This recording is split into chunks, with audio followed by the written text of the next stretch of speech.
Uhali gani ndugu mfuatiliaji wa michezo na burudani, ni wakati na wasaa mwingine tena tukikuletea habari pamoja na michezo.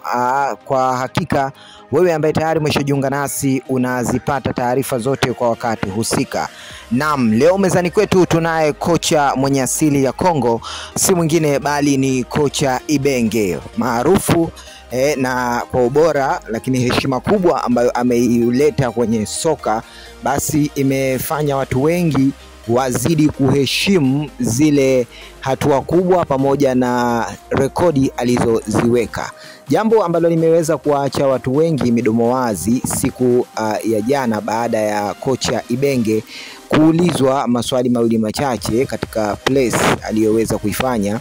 Alizungumza kuhusiana na timu mbalimbali za barani Afrika ambazo sasa hivi zimekuwa zikionyesha mwanga pamoja na jitihada kubwa kufika kule ambapo wengi walikuwa wakipatamani.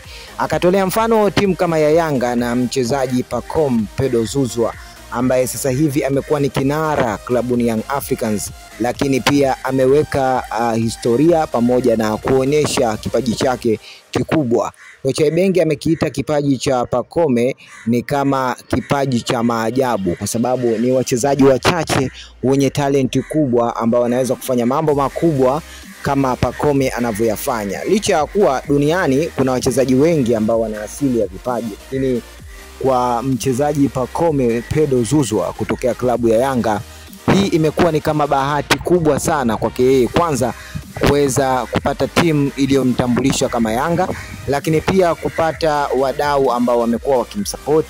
Na hata hivyo pia klabu ya Yanga imejawa na furaha tele kupata mchezaji ambaye amekuwa akiwafanyia mambo makubwa kuwafikisha mbali zaidi. Uwezo wa Pacome, talenti yake mpaka kufikia kuonekana kwa makocha wakubwa, na tunafahamu kwamba Ibenge sio kocha mdogo ama sio kocha wa kumchukulia poa hata mara moja, kwa sababu ni mwalimu ambaye ameshapita kwenye timu nyingi kubwa hapa barani Afrika, lakini analijua vilivyo soka, kila kitu, fitna pamoja na mipango yote ya soka.